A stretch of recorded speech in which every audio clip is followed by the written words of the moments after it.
Hola, ¿qué tal amigos? ¿Cómo están? Yo soy Alex Cruz. Y yo soy Nacho Cardona. Estamos en un nuevo episodio de En su salsa podcast.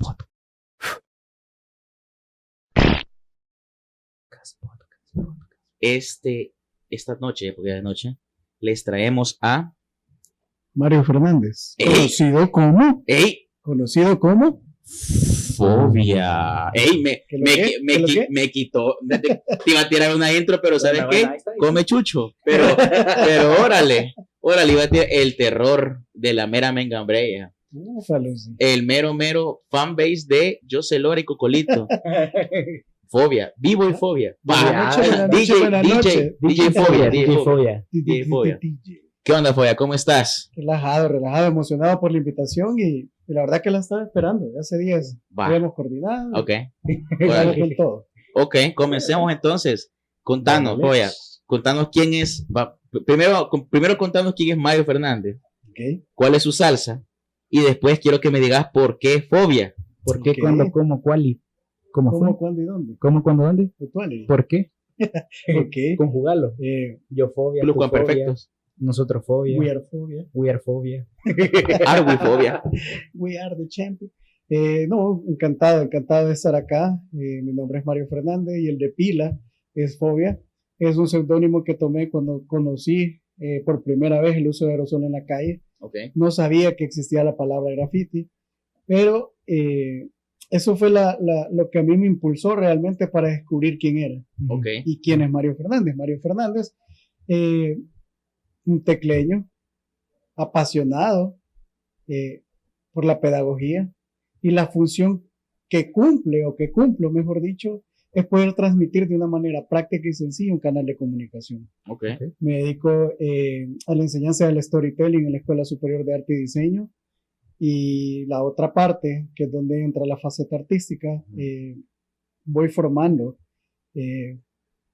niños y adolescentes a través de las artes plásticas como una herramienta que les permita conectar no solo con ellos, sino con el medio que les rodea. Entonces, Mario Fernández lo que está haciendo es un puente de comunicación entre lo que sucede en la primera infancia y entrando a la adolescencia. Fobia sale y surge por una necesidad. Si lo quieren ver, es como el superhéroe de barrio, que tenía una necesidad de poder hablar a los adultos, poder entender cómo funcionaba el mundo de los adultos. Creo que nosotros somos de una generación en la que fue bien difícil la ruptura de aprender a preguntarse cómo se sentía o qué es lo que nos ocasionaba quizás poder congeniar o poder encajar realmente en cualquier área o en cualquier círculo social. Entonces, tuve la oportunidad en la infancia de poder conocer revistas de graffiti. De hecho, las encontrábamos en el centro de San Salvador, en ventas ambulantes. Fueron revistas que eran de Canadá y fue la primera vez que tuve la fortuna de apreciar un vagón pintado, un vagón de tren. Y aunque no sabía nada de inglés, pero el hecho de ver las formas y las figuras conectaron conmigo. Y quizás ellas me descubrieron o me encontraron y empezó ese amor a primera vista. Ahora, hay un punto que cabe mencionar, que realmente comencé a entrar en el mundo del graffiti, pero no pintaba graffiti. Quería ir un poco más allá de eso. Sentía que el hecho de que el graffiti era un juego de ego, de decir aquí estoy, aquí existo, lo podía llevar a una conversación con el espectador. O en ese caso con el que iba pasando en la calle. Entonces, sí conocí el mundo del graffiti, escritores del graffiti, empecé a aprender a ocupar la herramienta del aerosol, empecé a moverme en los medios, cómo funcionaba el mundo salvaje de la calle. Y de hecho, había un nombre que nos habían puesto, un seudónimo, que eran los mutantes, porque nosotros no estudiábamos artes en ese entonces, no conocíamos nada de las plásticas, ni de la historia salvadoreña. ¿Cuántos años tenías ahí, perdón? Estamos hablando del periodo de 13 años, iba a séptimo grado, cuando sucede esto. ¿Qué andas haciendo en el centro a esa edad, joven? La necesidad de las aventuras, la adrenalina. y con la misma camada que empecé a crecer, eran mucho mayores que yo, 4 o 5 años. Ellos ya habían tenido la experiencia de pintar un muro pagado, entre comillas, porque fue solo un intercambio de materiales al final del día, pero tuvieron experiencia de formalizar y empezar a profesionalizar lo que se hacía en la calle. Sucede eso, que vamos al centro, encontramos esas revistas canadienses, luego encontramos unas de habla hispana, que era la revista Virus de México. Eran unas revistas del 98 y del 99. En ese entonces estábamos en el 2005 y para nosotros fue haber encontrado oro, porque empezamos a darnos cuenta que la palabra graffiti recorría toda América Latina y el mundo entero. Y es un movimiento que aquí en El Salvador crece aproximadamente en 20 años, lo que les tardó 50 años en Estados Unidos. Aquí empezó a correr rápido. De hecho, hay un periodo, si hablamos de la preguerra en El Salvador, entre los 70 y 80, que surgen los primeros escritores de graffiti que venían deportados.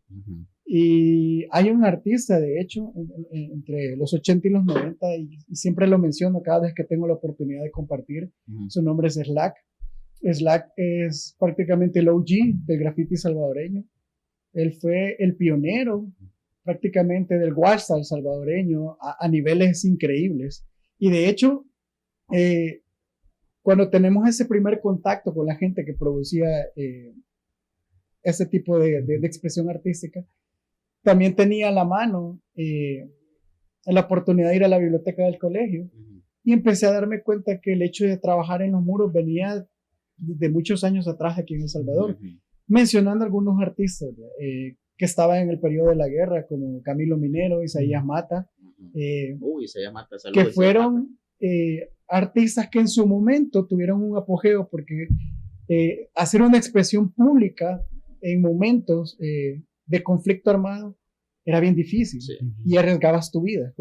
Entonces, esta influencia, tomando un poco de la historia, tomando un poco de lo contemporáneo, que fue mi época, yo fui la tercera generación de los escritores urbanos. No quiero mencionar graffiti porque no le quiero quitar el protagonismo a la gente que sí lo hace y la gente que sigue viviendo el estado salvaje del graffiti.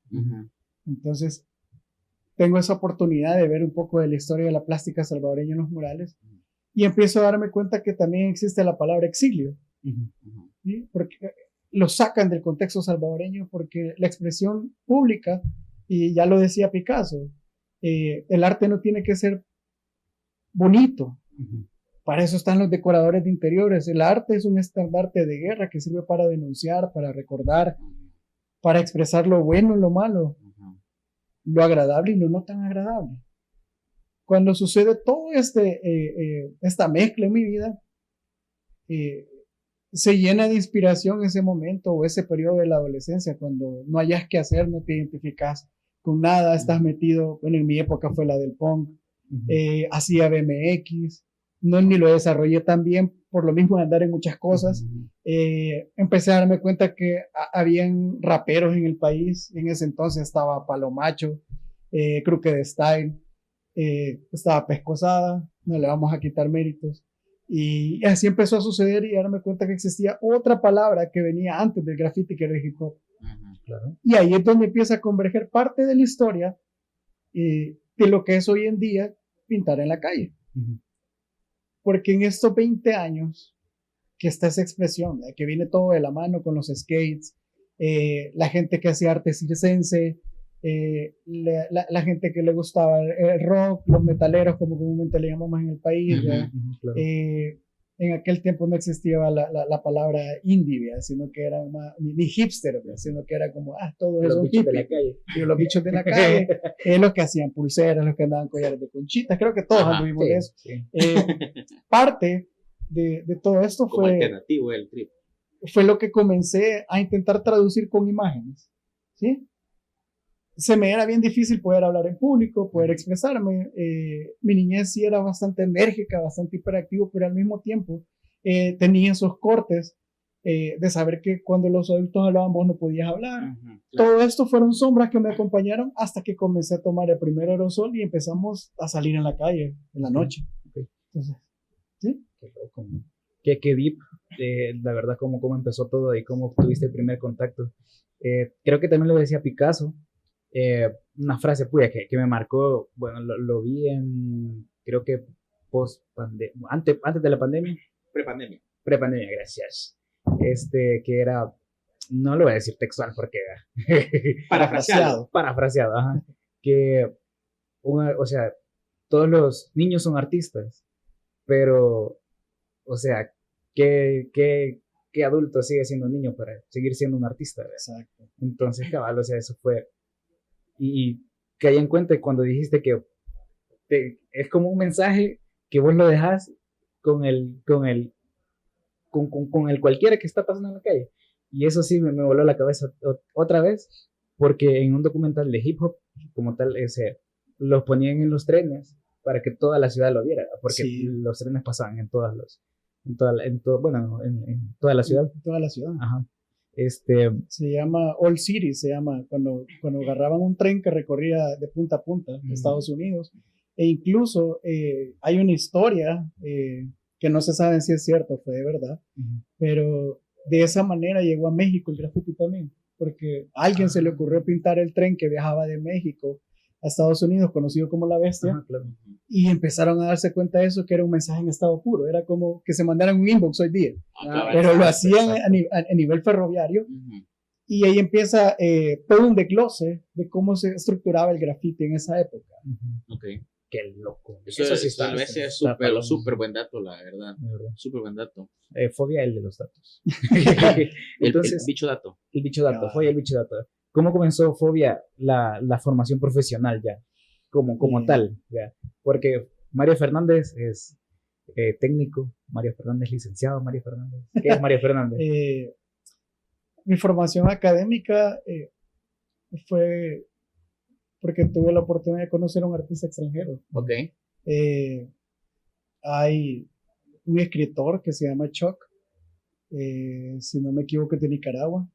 Él fue el primer centroamericano, el primer latino y el primer grafitero en recorrer prácticamente América pintando. Ok. Qué cool. Parte de antes de la Guerra Civil, durante la Guerra Civil de Nicaragua en los 90. Gracias a Chuck, que pasa por estos países, fue sembrando la semilla. Pero al mismo tiempo él tenía su profesión y se había desarrollado en el área de diseño de espacios públicos a través del graffiti. Okay. Entonces eso me da a mí la pauta de poder entender cómo se podía subir de nivel, si lo quieren llamar así, o llevarlo al nivel necesario del mercado. Se da eso, parte de la historia que nos recorre, y en ese tiempo es como había dos vertientes aquí en El Salvador. O estudiabas en la Universidad Nacional o en la Universidad Tecnológica. Usualmente los de la Universidad Tecnológica éramos los de Santa Tecla, Merliot, parte de San Salvador, y los de la Nacional pues venían de aledaños, de Lourdes, parte de La Saca y otros lados, pero eso también dividía qué camino vos ibas a tomar. Usualmente los que estudiaban en la Nacional se iban a convertir en artistas plásticos, y los que estudiamos en la Universidad Tecnológica en ese momento íbamos a ser diseñadores gráficos, pero urbanos. Comienzo a estudiar diseño gráfico en la Universidad Tecnológica, y a los 3 años y medio de la carrera de licenciatura tengo un confrontamiento hacia la realidad.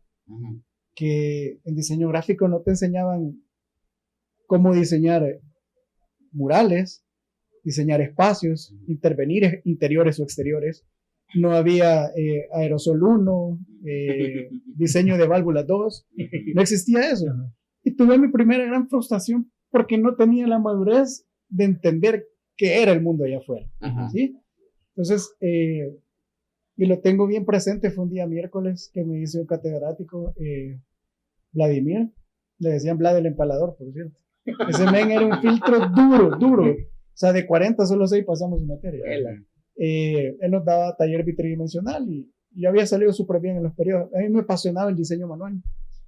Y me abordó en el parqueo y me dijo, mira, solo quiero decirte algo. Dígame, sé feliz. Y se fue. Y solo esas 2 palabras, sé feliz, me hizo entender que no era mi camino en ese momento estudiar diseño gráfico ni esa universidad. ¿Sí? Así que voy a retirar la carrera. Cuando retiro la carrera, empiezo a tener la oportunidad de empezar a viajar un poco, Guatemala, Nicaragua, y empezar en esa faceta disque de mochilero para poder entender, qué era lo que quería encontrarme.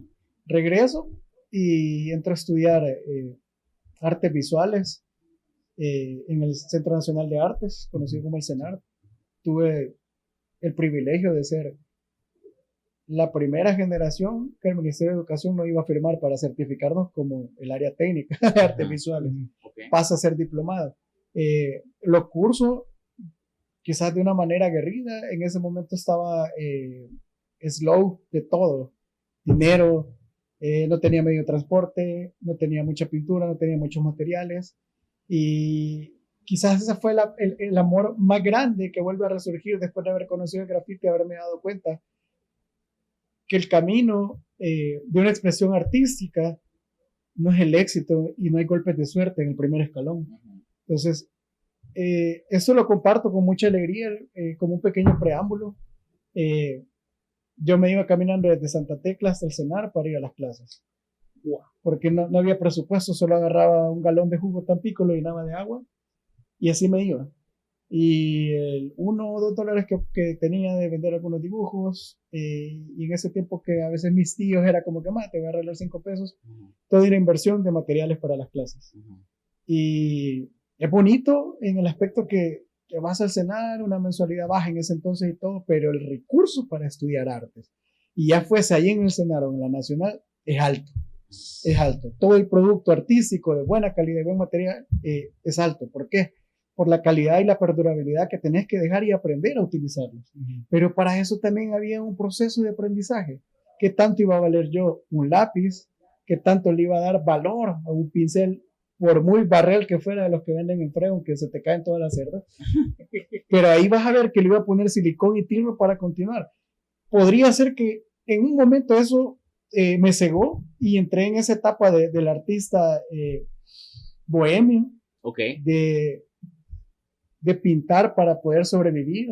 Un par de encargos, un par de retratos. De hecho, hasta estuve pintando piedras. Pasé 2 meses acarreando piedras desde el mar que nunca vendí. Pero me enseñó esa lección. Dejar de invertir esfuerzo y dejar de tomar acciones y recursos si no es de una manera sabia e inteligente. Entonces, podía producir 3 piezas al día, pero no estaba llegando nada. Solo era ese amor de su mano sudada. Solo la emoción de sí, yo pinto y hago esto y esto y lo otro, pero ¿qué era lo que quería Mario en ese momento? Esto me ayuda a mí a hacer un break en mi vida. En ese proceso que estaba estudiando artes visuales, en el 2015, por azares de la vida y gracias a Dios y el poder superior, que terminé en un centro educativo impartiendo talleres. Como un curso de verano, pero este centro educativo tenía algo peculiar. Tenía la mitad de la población con capacidades especiales. Y empiezo a conocer niños con síndrome autista, con Asperger, con síndrome Down y los diferentes tipos. Y ahí es donde comienza a despertar y realmente a madurar qué era lo que quería, hacia dónde iba mi arte o la expresión que yo tuviera. Y era poder darles una voz o poder darles la herramienta para que pudieran comunicarse con sus papás, con su núcleo familiar. Niños que luchaban o siguen luchando, mejor dicho, toda su vida por querer ser normales, entre comillas, por los rasgos físicos que tienen, por ciertos comportamientos o ciertas acciones.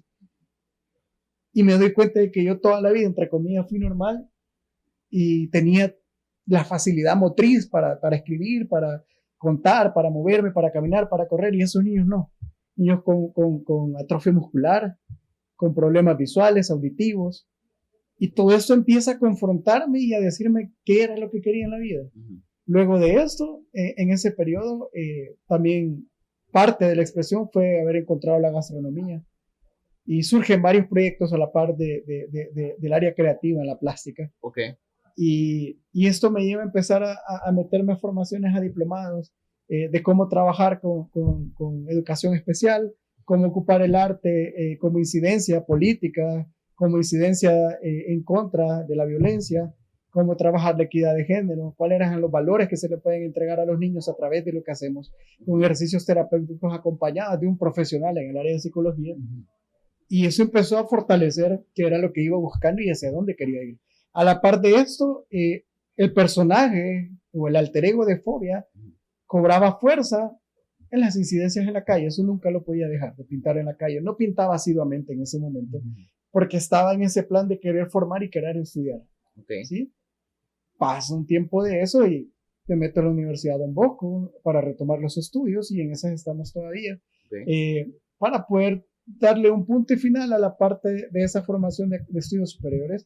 Ahora, no lo defino que eso sea el todo. Sí es un recurso y es importante en nuestro país, más que todo a nivel salvadoreño, saber que eso te puede abrir puertas, o es una herramienta para poder llegar a otro público objetivo en el trabajo, o puede ser otro tipo de mercado, ¿sí? Pero la formación y la producción que uno está haciendo como expresión artística depende de qué tan apasionado estés y qué tan obsesionado estés, ¿sí? Ahí es donde te das cuenta que se cumple lo que decían, que la disciplina supera el talento. Así de simple. Sí, claro.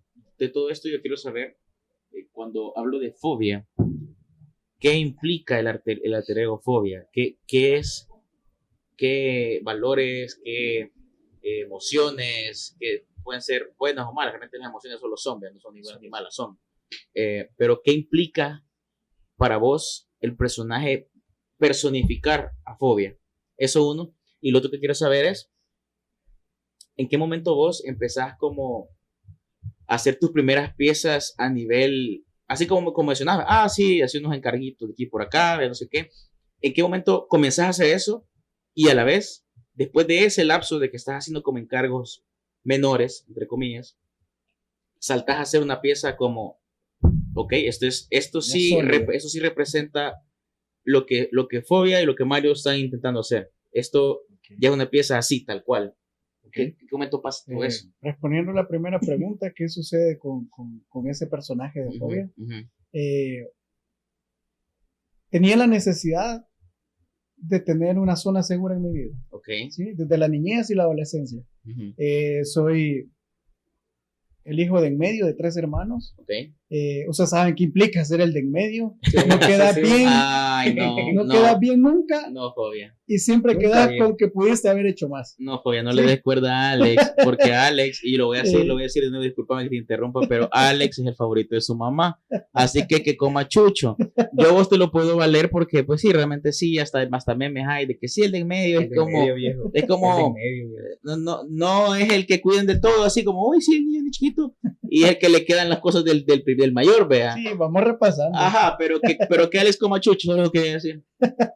Yo te entiendo, viejo. Gracias, hacemos cuenta. Ay, no puede ser. Sucede esto, que soy el de en medio, y empieza esa lucha campal, ¿verdad? Porque sabes que no tienes ni toda la atención ni todo el cariño porque se ha repartido en 3 y no es que esté mal, pues los papás saben cómo hacen las cosas. Todos los queremos por igual. A su manera, la de todos los queremos por igual, pero vos repasas la camisa del otro, más los uniformes de ir a estudiar. Y ahí te van el pan de educación física, que los calcetines, pero eso es comida de otro plato. Cállate, Alex. Sucede esto. Y empiezo también con querer divertirme más en la vida, divertirme libremente y sanamente, sin prejuicio, haciendo lo que a mí me gustaba, convivir, conversar, pintar, comer, cocinar.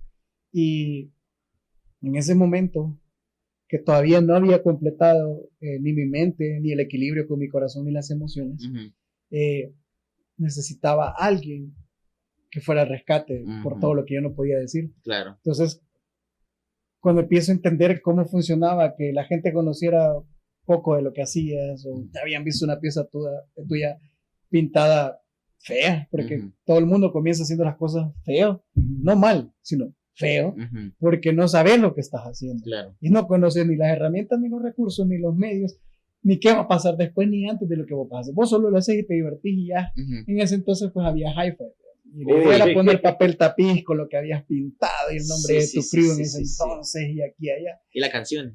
Y estaba a poner ese minuto de canción, ¿verdad? Entonces, Fobia tenía todo lo que Mario no podía hacer. O sea, era un tipo aguerrido, un tipo que no importaba lo que fueran a decir. Desde estar en un skatepark chulón, con la bicicleta por apuestas, full yacas en todo ese momento. Se está hablando de tu adolescencia. todo eso sí. Fobia nace a tus, ¿qué? 14, 15 años. No, de hecho surge a los 16. Ok. A los 16 años. Okay. Y tomo ese nombre porque me lo heredaron, por decirlo así. Ajá. Había alguien que ponía fobia en los 90, que se fue para Italia. La esposa de él ponía Tristán. Y pasares de la vida los conozco en la Sacamil, me regalan una revista Virus, unas Astrofat. Bueno, que aquel entonces era New York, no eran Astrofat, pero estaba esa válvula que eran 3 dedos de ancho. Uh-huh. Usualmente en el graffiti se ocupan diferentes válvulas. Hemos dicho, sí, al utilizar el spray. Porque estamos con texto y tengo la tarjeta para no comerme sin texto. Ok. Cuando se utiliza la herramienta del aerosol para trabajar, se han fijado que traen válvulas. ¿Sí? Uh-huh. Usualmente la gente le dice tips o le dicen caps en inglés, pero cada válvula tiene una función como los pinceles. Uh-huh. ¿Sí? Hay unas que son para rellenar, otras para limpiar trazos, para trazar, uh-huh, para difuminar mejor o para escribir. Uh-huh. Y así hay una gama de válvulas. Okay. En ese entonces, aquí en el país, las primeras válvulas que vinieron fueron las New York Fat y las New York Team. Se llaman así porque las inventaron en Nueva York. Uh-huh. Entonces las New York Team eran 2 dedos de ancho y las New York Fat eran 3 dedos y medio. Uh-huh. Entonces, para rellenar ya no te comías una vida y un aerosol para rellenar un espacio, porque usualmente las válvulas que se ocupaban acá eran las industriales, que tienen de ancho 1 dedo. Okay. O sea, nunca ibas a terminar de hacer una pieza. Pero la gente que pintaba acá se las inventaba, metían una aguja capotera en la válvula para abrirla, y ya tenía bien ancho, pero pintaba sucio, pero en ese entonces te vendían las válvulas hechizas, ajá, con aguja capotera y te las vendían caras. Entonces, okay, o sea, imagínate que a veces las válvulas se las iban a robar de algunos talleres, ajá, a traer lo que pudieran, las iban a hacer y está bien porque era la comercialización de productos que no existía, no había un mercado de graffiti en ese entonces. Uh-huh. Entonces, cuando sucede esto, que me regalan la primera New York, o sea, me habían dado oro.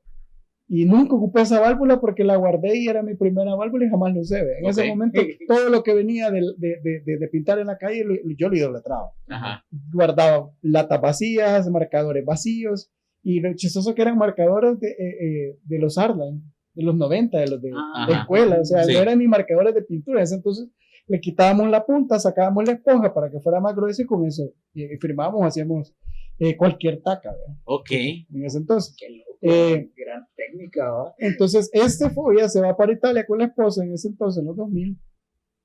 Y me dice, mira, yo quiero que continúe el nombre porque es un legado de aquí. Vos, o sea, te están dando el santo grial, ¿verdad? Sí. Y te están dando un bautismo de fuego de alguien que ya había puesto el nombre en la calle. Y en el mundo del hip hop, como es bien sabido, pues todo tiene que ver con lealtad, todo tiene que ver con un respeto por jerarquía de tiempo y todo el rollo. Cuando me lo dan, yo lo recibo y soy consagrado como caballero de la calle. Ya tenía un nombre y alguien ya lo había seguido, lo voy a continuar y se hace la leyenda que nadie conocía el rostro. Y empieza toda esa magia y bueno, ahí es donde surge el nombre de fobia. Ahora, cuando yo lo tomo, tiene un significado para mí, que normalmente era frágil, tenía miedo, tartamudeaba muchas veces para hablar, de tanto que quería decir, y era el típico niño delgado en ese entonces, escuálido, de estatura baja, pero tenía un carácter, o sea, nunca me dejé que pasaran encima de mí, nunca pudieron agarrarme de base, como decimos. Sí. O sea, era el tipo que aguantaba, pero ahí lo ibas a ver, jamás iba a retroceder. Lo que yo no sabía, que fobia surge más que una necesidad, sino de tener un rostro delante de la gente, porque yo no estaba convencido ni satisfecho como era yo. Y eso fue prácticamente mi antifaz de Batman. Eso fue lo que me todo. Ahora, respondiendo la segunda pregunta, ¿cuál era? Era que, ¿en qué momento comenzaste tus primeras piezas? Y de ahí las evolucionadas ya, digamos... Ya fuera formal. Sí, tal vez no sé si formal es la palabra, pero que voy a decir como... Ya lo tomas en serio. Sí, exactamente. Sí, porque... perdóname que te interrumpa, pero hay piezas de fobia que mucha gente la ha visto. Cállese, todavía no hemos llegado ahí. Mucha gente la ha visto. Cállese. Y no sabe que es Don Fobia. Te lo cico. El tiburoncín Mario Fernández. Porque pasó el aro de fuego, pues. Surge hace un par de años. No tengo mucho de haber tomado en serio el asunto y todavía sigo teniendo esa discusión conmigo, que si realmente lo estamos haciendo bien. Con mi niño interior seguimos conversando. Sí. Pero seguimos creyendo que es necesario y parte de tenerlo. Esto surge quizás hace unos 4 o 5 años. Ok. Que me pagan por primera vez una pieza, no era ni mal ni bien, era un intermedio precio, pero es la primera pieza que Se te reconocía. Que se va del país. Ok. Y tuve la fortuna que una tía me la compró y se la llevó para Houston. Y la primera pieza prácticamente que vendo formalmente es esa y se va para Houston. Ok. 5 años. Sí, hace 5 años. Y de ahí tuve la oportunidad que conocí gente de Honduras. De esos romances gitanos, ¿verdad?, que uno tiene en los festivales. Ajá. Y pues les interesa otra pieza de las mías, la pinto y me la pagan. Y yo como, hey, qué chivo vos. Qué chivo ese volado. En ese momento no tuve el valor de decir de esto se puede vivir. Ajá. Porque nunca lo vi como usualmente decimos salvadoreño, como la burra que me iba a cargar a mí. Ok. No sé si en ese momento también fue como espiritual, Uh-huh. de querer no perjudicar ni manchar lo que yo estaba haciendo. Sí. Han habido altos, han habido bajos, han habido días oscuros, días que no sabes nada, días que estás en la gloria, días que puedes estar comiendo en el mejor restaurante de la zona y días que vas a estar con un hot dog, por no hacer propaganda gratis, Sí. En la acera. Y así va esta vaina. Ahora, acompañado de eso, tuve que aprender a la brava educación financiera. Ajá. Y económica. Sí. Porque como no había una conciencia de para qué servía el dinero, pues yo ganaba la pieza y lo volvía a reinvertir todo en materiales. Uh-huh. Pero no sabía cuándo iba a volver a vender otra, no sabía ni a dónde había que vender. Ajá. Simplemente se cruzó en mi camino buena voluntad que quería adquirir lo que yo estaba haciendo, pues démosle. Ajá. Ahora, luego de ello tengo el fortunio de haberme especializado en el CENAR, parte de profesionalismo del arte, así se llamaba esa especialización. Ok. Y ahí empecé a entender que, hey, si puedo cobrar por mi tiempo, si puedo cobrar por intangibles, si puedo cobrar los materiales que estoy haciendo, si puedo cobrar mis ideas del diseño de las piezas. Y eso empezó a espabilarme. Sí. Y empiezo a entender, bueno, entonces soy mi propia empresa. Y por ser mi propia empresa, tengo que recibir un sueldo. Y ese fue un pleito que duró un par de años porque todavía no me lo creía que era digno de lo que estaba haciendo. Por el mismo afán que te inculcan malamente en el país por amor al arte. Sí. Y los tontos intercambios que los repudio realmente, que te digan, mira, puedes intervenir en este espacio y te vamos a dar publicidad. Ajá. O te vamos a mencionar. O sea, es la peor falacia, la peor burla que puede haber de cualquier medio de comunicación, un medio publicitario en el país, y que lo tienen muchas agencias. Demasiadas agencias. Y demasiadas marcas para burlarse. Exigen calidad, pero no tienen la calidad en la ética de ellos para poder pedirlo. Hasta la fecha seguimos teniendo eso. Ahora, hay personajes en medio del arte salvadoreño que se hacen llamar que son los mejores del país. Está bien por ellos, se les aplaude, pero han maleado tanto el mercado que tuvieron que ponerse un color político para poder tener un nombre. Ahora, y hay gente, y lo puedo mencionar con todo el poder y toda la potestad, aunque se escuche y sonando el órgano atrás, que dicen que son grafiteros y nunca han hecho nada ilegal. Y no es porque yo lo estoy insistiendo, es porque esa es la historia del graffiti en el país. Incluso hay uno que dice que el mejor cotizado a nivel centroamericano, sí, pero le ves un gran color cian en todo lo que él hace. Y te das cuenta de dónde viene. Desde hace 9 años que viene todo eso y ya está bien por él, se le aplaude. Pero que esta gente no sigue envenenando la producción salvadoreña. Hay otro que lo contrata una aerolínea y empieza así, que él es un artista de la playa y que esto y lo otro. Pero todo su trabajo es un plagio de otro artista argentino. ¿Por qué se dan y suceden estas cosas? Ya me alteré. Sí, ya. Porque agárrense. Parte de la cultura del diablo, que así se llama, no sé si te acordás de ese libro, de existencialismo salvadoreño, menciona que nosotros nunca leemos, nunca investigamos y todo lo damos por conocido y aunque no sepamos del tema, afirmamos. Imagínense que hasta parte ahora del delegado del Ministerio de Cultura aplaude y avala este tipo de artistas que están fusilando, así le llamamos en el arte cuando vos copias piezas, de gente que está en el extranjero, pero como no investigamos, aquí le están pagando a alguien por robar el trabajo de otro, ¿sí? Y esto se da en todas las ramas. Yo lo he visto desde coreografías que se montan, que un amigo mío cercano lo ha hecho, y ves que fulano de tal en otro lado la fue a vender y dice que es original. Así es el mercado, es un estanque de pirañas y está bien, ¿sí? Y por eso uno se autoeduca y aprende a jugar en ese monopolio. Y así es la realidad. Tanto lo que vos haces y lo que el público consume, ¿sí? Tiene que haber un porqué, un objetivo. Ahora usualmente está de moda cierta artista, y lo digo entre comillas porque al final todos somos artistas, cualquiera que expresa, incluso el que es bolero y el que lustra zapatos, es un artista de cómo convertir la grasa del betún en una belleza que va a terminar pateando el suelo.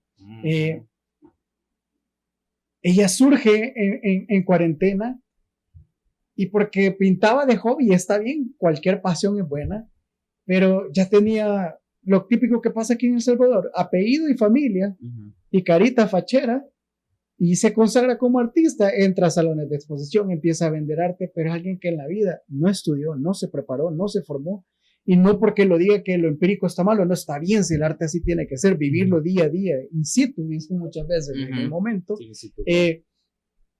pero aquí se aplaude a la gente que tiene un apellido que no puede pronunciar. Los que no tienen apellido, pero están liados y tomados de la mano a nivel político. Ok, está bien también eso. Lo único que yo traigo a la mesa en este, ¿cómo se dice? Espacio. Más que espacio, en esta catarsis, esa es la palabra, en esta catarsis, es que el valor de lo que vos estás haciendo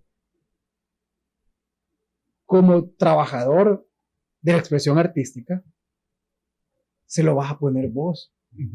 Y así como vos te ves, como vos te defendés y como vos hablas y cómo trabajas, así va a ser la calidad de tu trabajo. No nos sirve de nada aplaudir un tipo de arte que te vende aire y te vende humo. Y les pongo este ejemplo. Hace 4 o 5 años ganó en el Museo Marte. Hay una subasta que se llama Sumarte, un arte objeto. El arte objeto se define y se dice que lo que importa es el concepto o la idea por lo cual se hace, ¿sí? ¿Y saben cuál fue el primer lugar? A ver, un guineo. Fue antes que el guineo. Fueron gotas para los ojos. Que el tipo fue a comprar antes de ir a enseñar la pieza, la pasó comprando en una farmacia, ¿sí? Y lo va a poner. Y la pieza, y eso lo tengo tan metido aquí porque ahí es donde me desarmo y que es el arte en El Salvador. Se llamaba objeto encapsulado. Sí, y su propuesta era que todos los salvadoreños necesitamos algo que nos limpie la vista para poder ver más allá. Y todavía llega un punto que menciona Saint-Exupéry, el que escribe El Principito, y dice que lo esencial es invisible para los ojos y solo se ve con el corazón. Y el men gana, y la gente que había trabajado partiéndose el lomo, pintando, trabajando sus esculturas, trabajando fotografía, instalaciones, se quedó silbando en la loma. Ahora, esto lo menciono porque es parte de lo que sucede cuando hablamos de lo contemporáneo en El Salvador, en cualquier rama artística. ¿Sí? Cualquier persona que tenga un poder, ¿sí? Hablándose en medio de comunicación, y lo vamos a decir tal cual, cualquier TikToker, ¿ya? Ya son comunicadores. Y vos ves que personas que solo están replicando lo que hizo alguien de Sudáfrica, un baile, y lo recoció todo el mundo, ahora están trabajando, por decirlo así, un medio de comunicación tradicional como es la televisión, de presentadores. Y la gente que ha pasado años trabajando, estudiando por querer sacar algo en su vida y cumplir su sueño, fue bateado y fue destrozado por alguien que hacen las típicas muecas, que sonríen, la lengua para arriba, de lado, los ojos entrecerrados y un par de muecas, y tienen todo lo que... Y está bien, eso es lo que consume el salvadoreño, ¿sí? Ahora, ¿por qué tomo la decisión de formarme? ¿Por qué menciono todo esto? Es porque es el contexto en el que me encuentro ahora tratando de descifrarme a mí, cómo funciono yo en esta época de las redes sociales, ¿sí? Y quizás a nuestra corta edad, pero creo que nosotros tenemos mucha tradición de ser enchapados en la antigua, que nos gusta sentirnos parte de nuestra obra. Nos gusta saber que estamos pensando, estamos traduciendo, en el caso de ustedes, un sonido, interpretándolo, conociendo la historia de dónde viene el género. Y lo mismo sucede en lo visual. Tenés que saber de dónde surgen los movimientos, y la pintura está muy, muy ligada a la música y al baile. ¿sí? Total. Lo que está sucediendo ahorita en redes sociales está sucediendo a nivel de música y a nivel de pintura, ¿sí? Y la famosa palabra que nos reíamos con Alex, aesthetic. Aesthetic. O sea, Aesthetic. lo retro está de moda ahora. Ahora te están diciendo que Vintage. los pantalones flojos que nadie quería en los 2000, cuando empezaron a entrar de los 90 a los 2000, vea, los punta yuca, Ajá. vea, ahora están full de moda y los tenis que más te podías detestar para educación física hoy son trendy, vea, los tractores, vea, los tractores agrícolas. Entonces, ¿qué es lo que me tocó hacer a mí? Aprender otra vez de nuevo a soltar lo que yo creía que era mi formación y empezar a autoeducarme. No está mal, no está bien. Es instinto de supervivencia en el mercado. ¿Ya? Ahora, y lo menciono para ir finalizando esta etapa, lo más hermoso que pude recibir a través del arte, ya lo mencionaba Casey, todo lo que hagas en el nombre del hip hop, el hip hop te lo va a devolver. Yo robo esa frase y lo digo, todo lo que hagas a través del street art, el street art te lo va a devolver. ¿Sí? Fue haber conocido personas que marcaran mi vida, haber entrelazado amistades con gente que está a miles de kilómetros de mi tierra, haber hecho familia a través de lo que hacemos y que te dan donde dormir, donde vivir solo por el mero hecho de pintar. Sí. Sí, a cualquier país que vayas. Ese es uno. Y dos, poder ser un instrumento de formación al servicio de los más pequeños. ¿Sí? Ahora, hoy día estoy desarrollando proyectos sociales y lo quiero mencionar siempre en incursión, que envuelve mi obra. ¿Sí? Son tres cosas. Las intervenciones públicas, llámese street art, graffiti, como quieran llamarlo, pinto en la calle, neograffiti, etcétera, etcétera, y todas esas falacias. Enseñar, ¿sí? No directamente arte, sino enseñar a aprender a comunicarse, y el arte es la herramienta. Sumado a esto, a la investigación que he ido desarrollando a través del color, la forma y las figuras en mi obra, entre el diseño conceptual, ya sea de producto, ya sea gráfico, ya sea de textiles, este triángulo amoroso me permite a mí poder consolidarlo en un solo punto. Y surge un proyecto, y este nombre se los digo así entre nos, en modo de chambre, todavía no está así escrito en piedra. El proyecto se llama Sofía Nativa, ¿sí? Sofía Nativa surge como el paraguas que abarca las disciplinas que he ido cubriendo a lo largo de mi vida. Y en esto le doy gracias al Poder Superior, gracias a Dios, que pude estudiar panadería europea y meterme en la gastronomía por mis amigos de esa área. Y me empecé a dar cuenta que lo que yo hacía realmente sí tenía que ver con la creatividad, pero de cualquier forma y de cualquier manera. Y empecé a irme por los sentidos, a ser más sinestésico, a tratar de traducir el sentimiento a través de un plato, a través de un horneado, a través de una bebida. Aparte de la pintura y aparte de poder jugar con los pequeños. ¿Sí? Y Sofía Nativa viene a ser el manto o esos brazos de amor que recibí a través de lo largo de todo esto. ¿Sí? De mi pequeña trayectoria, pero es lo largo de mi vida. Y eso es una parte, o es el pilar prácticamente de mi obra hoy día, poder trabajar con comunidades usualmente de alto riesgo o de escasos recursos. Y trabajar desde el área de la resiliencia, ¿sí? En temas de la violencia, en temas económicos, poder compartir y enseñar lo que a mí una vez me abrió una puerta o me permitió vivir ese día, ¿sí? Desde compartir recetas básicas como una hogaza de pan, trabajar masa madre, focaccias, pizzas, estilo napoletano, que las adoro, como también poder intervenir piezas, ya si quieren para artesanías, si lo quieren hacer un poco más artístico, pero poder tener algo que ocupe la mente y pueda recibir y sublimar las emociones de todo lo que han ido viviendo, ¿sí? Y he tenido el privilegio enorme, hasta se me eriza la piel, de poder estar en zonas tan difíciles como Zona 18 en Guatemala, en el barrio Limón, que pues dicen que está olvidado del ojo de Dios por los niveles de violencia que hay ahí, de homicidios, de asaltos. La vida me llevó ahí, trabajé con los niños de ahí, con hijos de personas del mercado, hijos de pandilleros, hijos de coyotes, de traficantes, y solo para que vean esa atmósfera, que estos niños tienen una inocencia, ¿sí? Y hay una oportunidad de poder cambiar eso. Pero todo reside y sucede en abrir la mente y quitarse esa viñeta de soy artista y solo pertenezco a cierto grupo de amigos, o visto esto, o si no me pagas no hago eso. No. Sino desde el hecho que lo que nosotros podemos hacer puede dejar una huella. Y así mismo estuve en Nicaragua, en Granada, y la gente me decía, pues la vida de artista, andas viajando, haces esto y lo otro. No. Sí estuve en la parte hermosa de Granada, pero donde yo me estaba hospedando y donde estaba quedándome era en una tienda de acampar en el barrio bajo de Granada, en una casa que se llama la Casa de las Botellas, que es de artistas casi que surgen en el momento, que les enseñan cualquier cosa a los chicos para que tengan algo que hacer.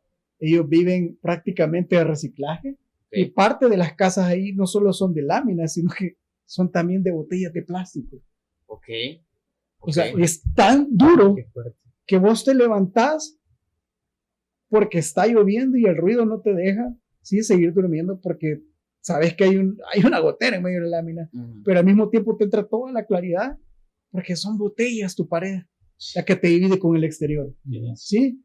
Y estuve en la Rambla de Granada viendo alemanes, viendo noruegos, gringos, de todos, extranjeros, sí, de mochileros y que ayudamos No. Locos, estamos hablando que a 3 calles de ahí comienza el lado oscuro de Granada. Y el arte me permitió poder llegar ahí, intervenimos bodegas, intervenimos piezas, y poder darles esa ofrenda de arte a los niños, ¿sí? Y de esa manera, pues aquí en el país he sido facilitador en el ISNA, ¿sí? En Rosa Virginia Pelletier, en el lado de las chicas, momentos duros, se me hace un poco de nudo la garganta, perdón. Son momentos difíciles que se viven ahí, porque ves niñas, adolescentes, que están por homicidio agravado, y que lo han hecho por defenderse, ¿sí?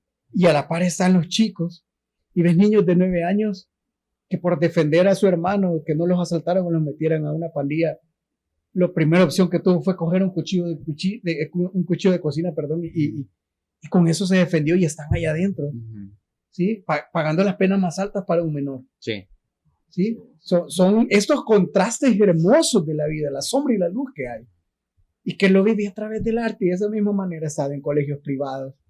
Hoy tengo la fortuna de estar en la Escuela Superior de Arte y Diseño, pero no olvido que los necesitados o quien puede recibirte y abrazarte es que solo te va a decir gracias, y una sonrisa y lágrimas en sus ojos. Niños que te dicen, lléveme con usted, no importa, yo me escondo en su maleta, lléveme. Y así he tenido esa fortuna también de estar con niños que han sufrido de violencia intrafamiliar, de maltrato, y para ir aterrizando con estas etapas, tuve una alumna que tenía 4 años, no voy a mencionar el nombre ni el lugar. Ella sufría de violencia doméstica de parte de su mamá. Y ahí te das cuenta que la violencia no tiene género. La violencia en el país viene por muchas cosas más grandes, como es la falta de economía, educación, por la intolerancia. Y me decía esta niña, maestro, si algún día va a pintar la luna, lléveme. Y vos veías a la niña con el cinturón marcado en sus piernas y en sus brazos. Y las demás maestras no entendían ni podían caer al 20, y era como, no moleste el profe, ¿verdad? Pero no se trata de eso. Se trata que nosotros como artistas, que tenemos una sensibilidad a la vida, podemos ver lo que el adulto normal y común y corriente no puede. Y de hecho, parafraseando lo que dijo el gran maestro, dejad venir los niños a mí, porque de tal es el reino. Y no lo tomo en el sentido religioso, sino en el sentido espiritual, ¿sí? De darnos cuenta que nosotros también fuimos niños. Y en mi caso, yo tuve una infancia muy marcada, y como la mayoría de salvadoreños, todos tenemos una infancia herida, porque son heridas que se transmiten de niños heridos que son padres. Totalmente. Y si uno no aprende a cerrar esas heridas o no aprende a trabajarlo, vos te convertís en otro niño que va a ir a herir. Y si sos artista, lo haces peor, porque lo haces desde el corazón para el corazón del espectador, de quien te está viendo o escuchando. Y esta niña me decía eso: maestro, cuando pinte la luna, lléveme. Y los adultos se ponían a reír, los demás profesores. Y me decían, no le hagas caso, que solo es un niño. Y ella no se refería cuando yo viajara a la luna, literalmente, sino que me decía, cuando pinte la luna, cuando tuviera la oportunidad de pintar la luna en un muro, lléveme. Porque ella soñaba con poder tener la luna así de cerca, ¿sí? le perdí la pista por cosas de la vida y el destino. No sé dónde terminó la niña, le quitaron la tutela a la mamá. Pero fue algo que a mí me terminó de madurar, qué era lo que quería y qué es lo que hacía Mario Fernández Fobia.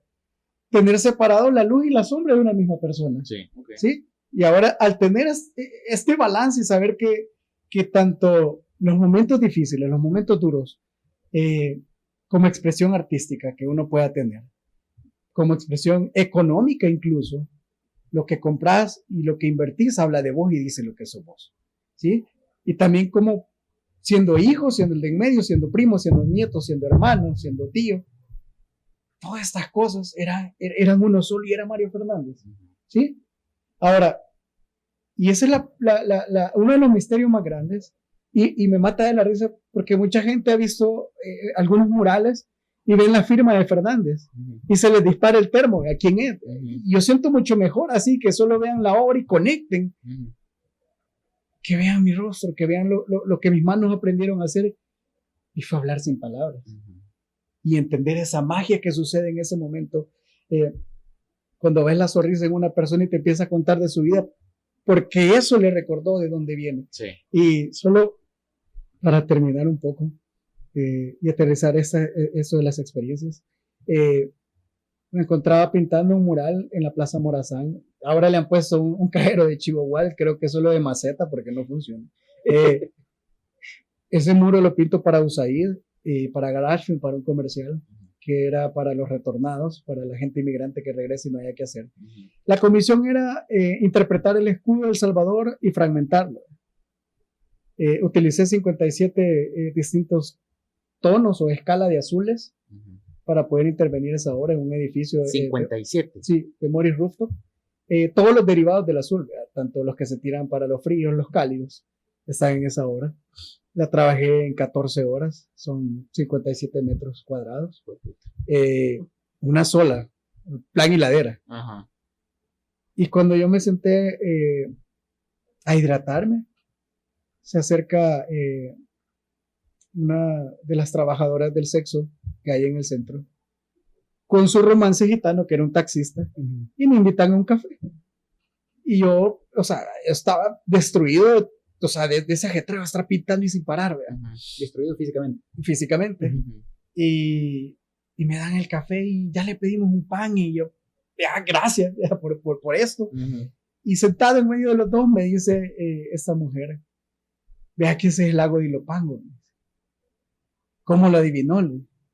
Es que cuando yo estaba niña, mi papá nos llevaba, me dice, al lago de Ilopango todos los domingos y ahí íbamos a comer. Ahí poníamos la olla y hacíamos los frijoles. Y empezó a llorar y a contarme su infancia y yo con media semita, ¿verdad? Porque ya no podía seguir comiendo por lo emocional. Sí, claro. Y me dice el taxista, mire, pero es que vea que parte de los planes de renderos y del lago de Coatepec está ahí adentro, ¿verdad? Y ustedes cómo es que adivinan, porque yo me iba a vender cuando tenía 9 años allá al lago de Coatepec, íbamos a vender, me dice, con mi mamá. Y nos llevamos el pante de leña porque leña íbamos a vender, me dice. Uy, qué chivo, me dice, qué chivo. Qué chivo ese volado. Que usted ha agarrado todo lo que representa El Salvador. Y yo les aplaudí porque solo eso me quedaba. No hay mejor aplauso, no hay mejor gracias para nosotros que nos expresamos en el arte. Que la gente converse y entienda. Que la gente hable, que la gente sienta, que la gente sueña.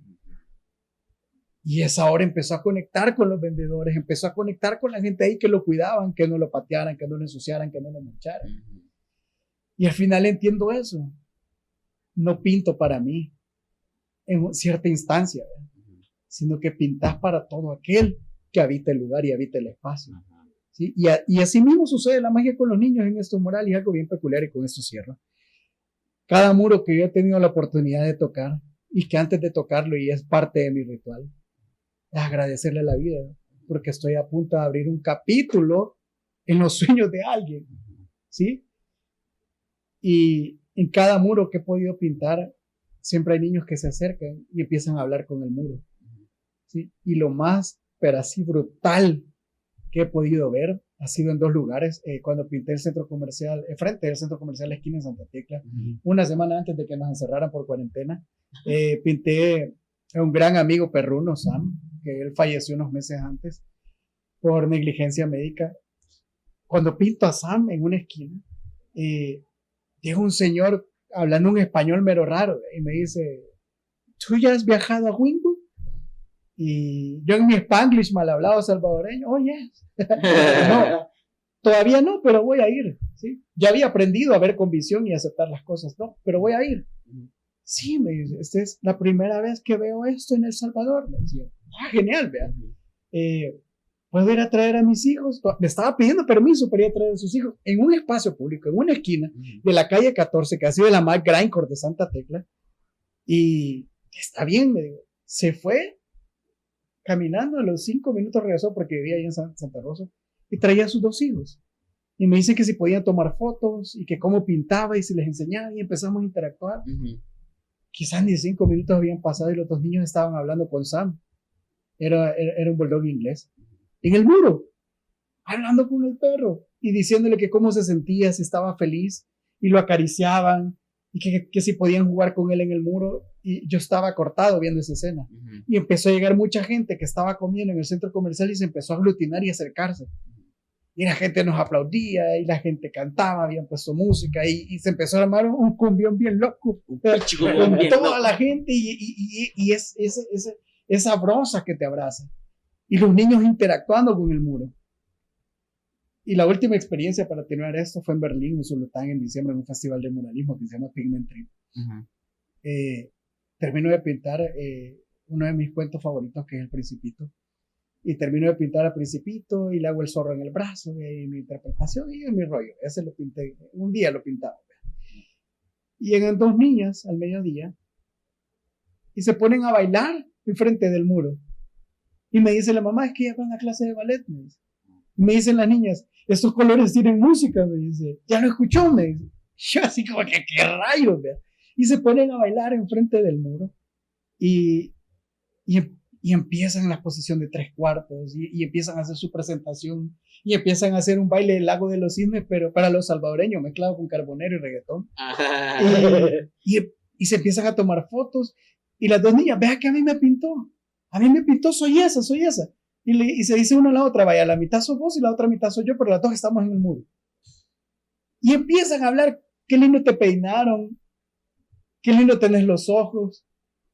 Y solo yo les quería de enfrente intentando dejar de ser adulto y entenderme, como decías tú, que Picasso decía, lo fácil es llegar a ser artista, lo difícil es llegar a ser un niño. Y eso fue terminar de abrazarme a mí, terminar de abrazar a Fobia en ese momento. Con eso cierro las experiencias. Está súper dark, la verdad es que eso para mí, interactuar y trabajar con niños es una de las cosas más enriquecedoras que existe y es de las cosas más difíciles, pero de las más importantes. Esta frase que citan ustedes realmente yo casualmente ahorita estoy leyendo un libro que se llama The Artist's Way de Julia Cameron, El Camino del Artista, y es un proceso de 12 semanas de recuperación creativa y lo que busca es reconectar con tu niño interior, porque el niño interior es el artista de cada uno, o sea, esa es la forma.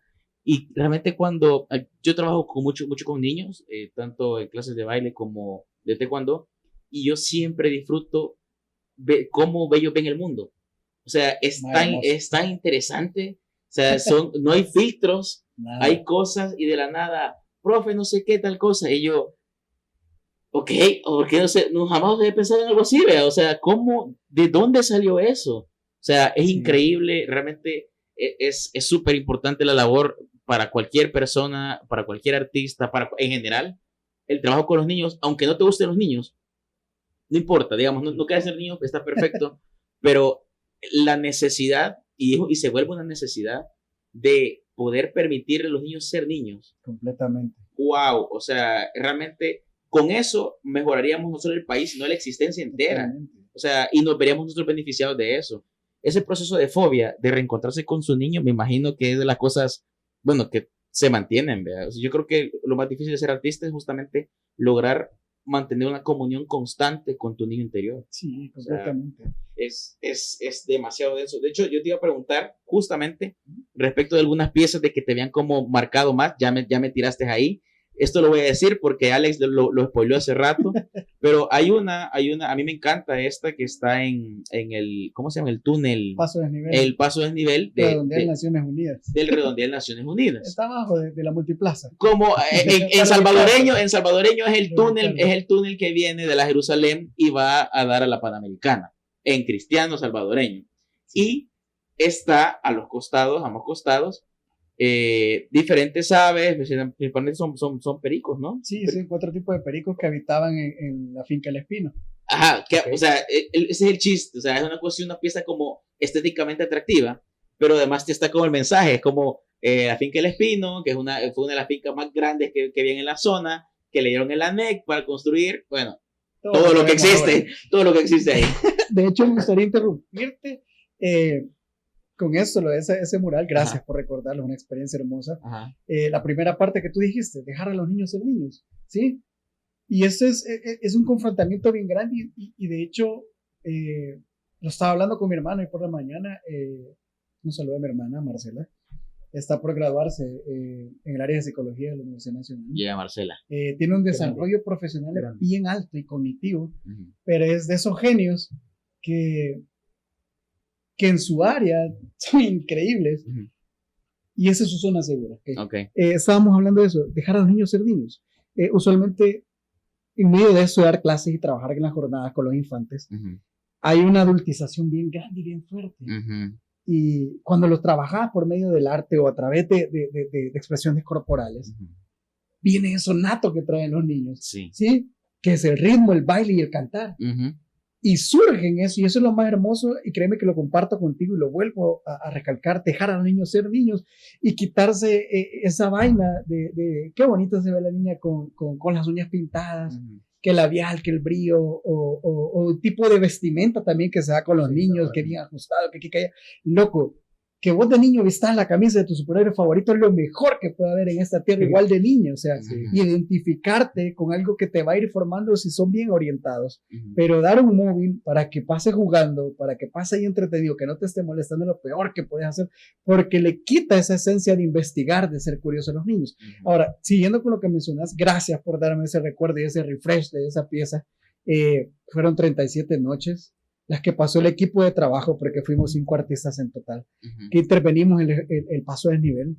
37 noches trabajando de 8 de la noche a 4 de la mañana, continuo, sin parar, de lunes a lunes, dándole todo el amor, todo el esfuerzo. Fue una experiencia grata, la oportunidad que se da, llegar a ciertos acuerdos con el Ministerio de Obras Públicas. Fueron aventuras grandes, y lo menciono sin pelos en la lengua. El presupuesto que se asigna desaparece la mitad, nadie sabe por qué, vea, pero en ese entonces aparecieron ceibas y árboles en el patio de la casa del ministro. Nadie sabe cómo. Se hizo hasta una piscina de agua natural, fresh, pero nadie sabe cómo. Yo lo desconozco, la verdad. Pero se pudo llevar ese proyecto a cabo. Loco, llegaba gente a tirarnos basura, a tirarnos botellas, gente ebria, a quebrarnos los envases, porque decían que estábamos arruinando el paso de desnivel y que solo servíamos como delincuentes que iban a entorpecer el futuro y el desarrollo del país. O sea, fue tan duro escuchar eso de la gente en las redes sociales, y vos te metías a ver a sus perfiles y estaban con la camiseta de equipos extranjeros del país, y son de los que tienen un plasma en la casa y se les está cayendo el techo, que le dan prioridad a estar embobados, a estar en sus cabales, viviendo como personas humanas y decentes y vida digna. Y lo menciono de esta manera porque usualmente es parte de nuestra cultura, tal cual es. Llegaban personas y que uno puede decir que el escalón es como que, ay, lo fufurufo, de aquí. Nos llegaban a vaciar las bolsas de basura mientras estábamos pintando, porque decían que eso éramos. No puede ser. Y que para eso invertían, que mejor dieran educación. Son las mismas personas que aplauden que se hagan canchas de fútbol, luego con todo respeto para los deportistas, y no porque puedan ponerle una puerta con chapa a una escuela, ¿sí? Prefieren 1000 veces que te vayan a regalar una laptop o una computadora, pero vos no tenés internet ni tenés luz propia en tu casa, y crees que eso es evolución en la educación. De hecho, ahorita lo mencionaste, o sea, la mayoría de personas aledañas de la capital o a sus alrededores, y de hecho lo menciono empoderadamente de Santa Tecla, si te salís del casco urbano y te vas para el Cantón Álvarez o el Cantón El Progreso, hablamos de más de 30 años que nunca han tenido agua potable. Y en cuántas veces, veas, y me duele decirlo, se les ocupa solo para el voto, para el bulto. Sí. Hasta la fecha siguen trabajando y siguen viviendo con aguas residuales lluvias. ¿Sí? Pero ahí lo ves feliz, vea, para la foto que les dimos un uniforme para que fueran a jugar fútbol y no tienen ni tan siquiera calcetines, con eso se los digo todo. Entonces, es bien difícil darnos cuenta que el mismo salvadoreño es el peor enemigo de otro salvadoreño, ¿sí? Y esto está recocido en Latinoamérica, sí. Pero el salvadoreño se incomoda, te critica y te crucifica si vos diste un paso de valor para hacer lo que vos soñás y lo que te gusta. Peor aún, si ya te empezás hacer de tus cosas, ¿sí? Y este es el ejemplo más burdo, pero hablemoslo del parqueo. Hay tanta intolerancia que vos te pasas 1 milímetro de la línea de la acera de un espacio público. Hasta han habido muertes por eso aquí en el país hace un par de años, sucede en galerías, sucede en una colonia. La intolerancia es parte del pan diario del salvadoreño y eso sucede en todas las ramas laborales, artísticas, educacionales, de convivencia ciudadana. Diferentes políticas que hay ahora en día, que solo es carburo, ¿sí? Para lo que realmente tendría que ser el progreso. Ahora, cuando nosotros nos enfrentamos a esto que estaba sucediendo en el paso del nivel, no hubo noche de Dios que no llegara la policía, porque les había hablado alguien de las residenciales cerca de ahí, que habían jóvenes delincuentes y que habían secuestrado a las personas del MOP para que los dejaran pintar. Y díganme ustedes, aquí en El Salvador, como un delincuente, en ese caso, que con ellos lo decían, ibas a tener luces, ibas a tener cerrada la calle, ibas a estar en convivencia comiendo a la hora del lunch, que era a las 12 de la noche, con las personas del Ministerio de Obras Públicas, con seguridad de la Policía Nacional Civil, con seguridad privada, pero éramos delincuentes. Todas las noches llegaba una patrulla sonando los spoilers, las sirenas y hablarnos por la radio. Deténganse donde están, bájense del andamio. ¿Quién delincuente iba a tener un andamio? ¿Sí? Arriba las manos, aquí tengo un andamio. Imagínense, o sea, ese andamio puede ser usado en su contra. Y en una de esas noches, un tipo en su ira, ebrio, decide meterse en el paso de No te creo. Y nosotros pintando y la gente del MOP. Y la policía estaba al otro lado, estaban cubriendo la otra área. Y en su misma cólera nos empezó a insultar y todo, aceleró y se dejó ir.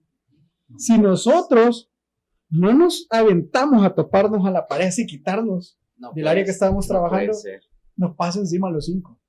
Y ese men le pegó un andamio, le pegó varias cubetas a unos tractores. La cosa es que el carro se le despedazó con tal de salir y no lo agarraron a la policía.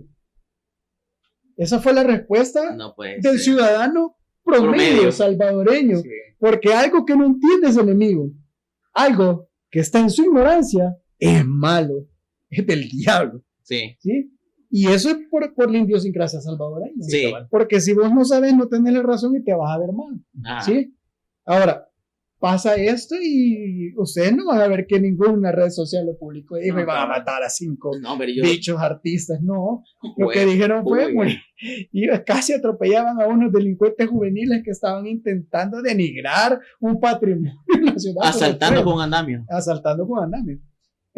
Pasa eso, pues no te da un reconocimiento simbólico, vean, un 8.5x11, un tamaño carta del Ministerio de Obras Públicas. Yo lo agradezco porque nos lograron reconocer algo. Y pues en las noticias sale que fue iniciativa del Ministerio de Obras Públicas en su previsión y diseño de ellos. Y todo el crédito se lo dan ahí. Nosotros solo fuimos las manos benevolentes que lo llevamos a cabo. Sí. Y eso fue todo. Pero está bien, es parte de crecer, es parte de la diversión. Y al mismo tiempo te encontrás con mucha gente que te tira hate del mismo medio. Y eso siempre va a ser mucha gente que dice que para qué vas a pintar algo así como pintamos entre comillas. Pero vos ves su trabajo y te das cuenta que es un refrito que vienen haciendo año por año, pero como aquí, entre más actividad tengas en redes sociales, más cotizados son. Sí. Pero ¿de qué sirve que pinten el mismo pájaro durante 3 años? Y eso no es una propuesta, no te está diciendo nada, no estás comunicando nada, prácticamente mejor pones un vinil, ¿sí? Y solo vas cambiando con el tiempo que se te deteriore, ¿sí? Pero es parte del salvadoreño aplaudir la farándula, por decirlo así. Sí, la farándula. Y es el contenido que consumimos. Ahora venís, ves al chico que ganó la medalla de oro en los Juegos Olímpicos hace poco. De matemática, men, ese tipo es un prodigio, pero ¿qué hace la gente? ¿Verdad? Denigrarlo, no, hombre, insultarlo. No te das tan lejos. Incluso con lo de Alfa Karina. Alfa Karina es de las atletas que más hate que yo he visto, pero es el más hate que yo he visto. O sea, la vieja estaba entrenando en un montón de lugares, bueno, logró lo que logró. Sí, fue increíble. Y en las redes, en noticias, es como tirando el pisto, que para qué no sé qué. Y yo digo, men, qué ve. O sea, yo he visto a muy poquitos, porque al salvadoreño le encanta sobresalir, como lucirse a costas de la excelencia deportiva, cuando no ha hecho méritos para ello. Exactamente. Pero fíjate que el caso de ella ha sido de las veces que más hate he visto, incluso dando resultados. Y resultado que nadie más lo o sea, el país. ¿Quién va a decir, yo ya hice? Nadie. Incluyendo a Marcelo. Saludos para Marcelo, si alguna vez nos ves. El tenista salvadoreño. Sí. Loco, sos un crack, loco. Sos el primero que cambió la historia en el tenis salvadoreño. Bueno, de aquí ni hay tenis así formal y profesional. O sea, un men de Sonsonate que tuvo que hacer dupla con un extranjero para poder jugar al tenis, reventarla, ganar. Men, o sea, quedó escrito en el libro de la historia salvadoreña cuando los medios y las redes sociales hicieron su función de aplaudir y avalarlo. Bueno, las instituciones deportivas, las falacias más grandes del Salvador, ya lo intentan reconocer. Y que si no, orgullo salvadoreño, y que nosotros hacemos patria, y si yo volviera a nacer, elegiría nacer acá. Ahora que sí logró algo, es visibilizado y lo aplauden, y ya es Marcelo, el tenista salvadoreño. Pero la pregunta es, ¿qué van a hacer con el camino que la abrieron? ¿Sí? Lo mismo sucede con nosotros. Cuando intervenimos ese espacio, el paso de nivel, nosotros entramos a un récord nacional de una de las producciones e intervenciones artísticas en espacios públicos más grandes del país, lo cual nos quedamos silbando en la vieja, porque aquí, si no jugás maleta y amañás partidos, no te reconocen nada. Ahora, tal cual. Parte de eso para mí, con el equipo de trabajo que estuve, grandes artistas, Cristian Girón, Abraham Osorio, Giovanni González, el Grijalba, gente que está metiendo caña, está metiendo duro. ¿Sí? Abraham Osorio se va del país para seguir su formación artística, porque aquí realmente el monopolio se había absorbido a 2, 3 pelones que siguen diciendo que ellos representan el arte salvadoreño, pero yo creo que representa más el arte salvadoreño la persona que se levanta antes de las 6 de la mañana a comerse 2 horas de tráfico para llegar a su trabajo. Eso porque hace malabares no solo con la quincena, sino con su tiempo, que no la despidan, atender a su familia. Difícil. Y ver todas sus cosas en la canasta básica, etcétera, etcétera, etcétera. Que cualquiera que diga que es el mejor cotizado del país, sí, pero decía cuántos vendiste para llegar ahí.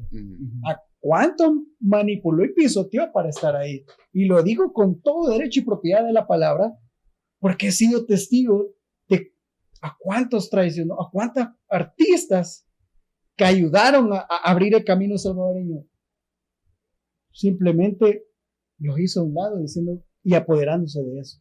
Sí, por eso mencionaba en el inicio de esta tertulia Slack, tertulia, uno de los OG más grandes del graffiti salvadoreño, y sigue manteniendo la esencia del graffiti hasta la fecha.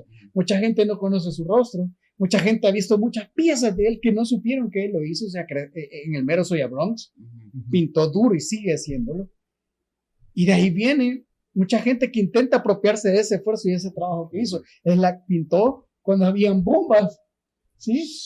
En todas esas batallas de los apartamentos de las Zacamil, de esas guerras campales. Hip hop en su máxima esencia. Él vio a la gente que empezó a bailar break, el plastilín, el goofy, el banana en aquel entonces. Gente que estaba dándolo por todo. Y mucha gente puede decirlo de manera mediocre, que vos hablas porque estás ardido. No, simplemente estoy diciendo las cosas como son, sin color, sin tapujos, en la mesa tal cual. Y lo menciono porque para todos da Dios, dice el dicho, decía mi abuela. Si 10 venden naranja, las 10 van a vender aunque estén a la par. A menos que haya alguien que diga, bueno, como soy amigo de fulano de tal, quien dirige el espacio municipal, quitemos a los otros 9. Solo yo voy a vender naranja, porque mis naranjas son sin semillas. Así de tonto y así de burdo está el arte salvadoreño hoy día.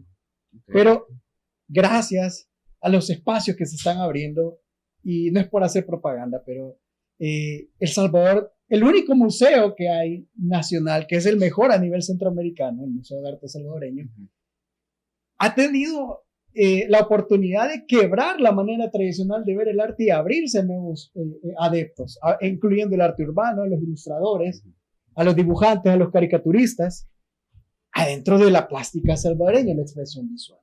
¿Sí? El Museo Forma, que estuvo a punto de cerrarse porque no había presupuesto, no había fondos, no habían espacios para que entrevistaran, logró, arruñando, lograr sobrevivir, y ahí está el Museo Forma. Yo deseo tanto ir a ese museo.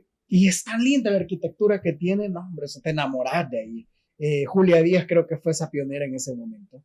Y de aparte de estos dos, tenés museos pequeños como el Museo de la Palabra de Salarrué, que aún están perdurando la historia salvadoreña, que como artistas, independientemente del área y la rama que sea, hay que consumirlo y digerirlo, ¿sí? Y alguien dijo, nación que no conoce su historia está propensa a repetirle, sucede en el arte. Está el otro que se aclama que él dirige el hip hop salvadoreño, y que está bien en su mundo, pero hay que darle la oportunidad a gente que quiere aprender, gente que se quiere desarrollar en el baile, gente como nuestra generación que se enamoró del 90 tempo, del boom bap, y ves niños, y es algo que siempre traía a la mesa, y yo me lo preguntaba, ¿por qué el breaking sí puede ir acompañado de pintar en la calle, en trabajar en comunidades? Porque a los niños les fascina ver el aerosol, o les llega a ver, en vez de hacer el flare, hacer el toro, hacer el backflip, y esa emoción, la adrenalina, porque realmente lo que nosotros estamos haciendo, solo somos una extensión de lo que ha hecho el arte urbano. Y nos identificamos con el que necesita un cobijo, una capa de superhéroe, que necesita una voz, ¿sí? Y es parte, y como se dice, amor, paz, unión y diversión. Y si nosotros aplicáramos parte de estos principios en lo que es nuestra vida y dejamos de ser tan sentimentalistas y tan frágiles, porque es otro problema que se da para el desarrollo, tanto a nivel académico, pedagógico del arte, que la gente no puede entender el vivir y dejar vivir, sino que todo se lo toma a pecho. Sí. Y nadie puede hacer nada sin que el otro te esté tropezando y diciéndote cosas como tú lo decías, ¿verdad? Es el hate que se tira. Para esos dos deportistas, una que logró llegar a la cumbre del mundo y el otro que fue a decir El Salvador existe en el mundo del tenis, loco, deberíamos de sentirnos orgullosos y deberían de hacer una estatua a cada uno. ¿Para qué se lo merecen?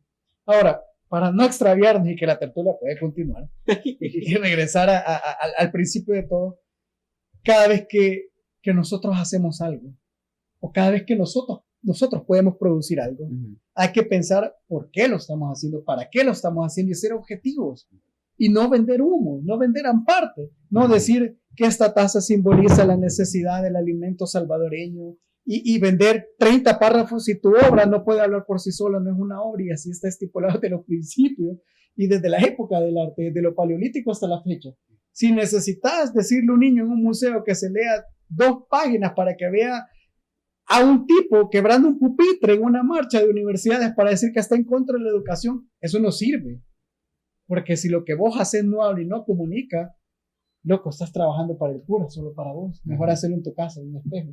Y no le quites el espacio de recursos para alguien que sí puede abonar y sí puede dar. Ok, perfecto. Okay. Yo creo que ya pasamos a los tips. ¿Estás listo, Fobia? Con todo. Fobia, necesitamos que nos digas súper rápido, así, okay. Pla. ¿Cuál es tu salsa favorita?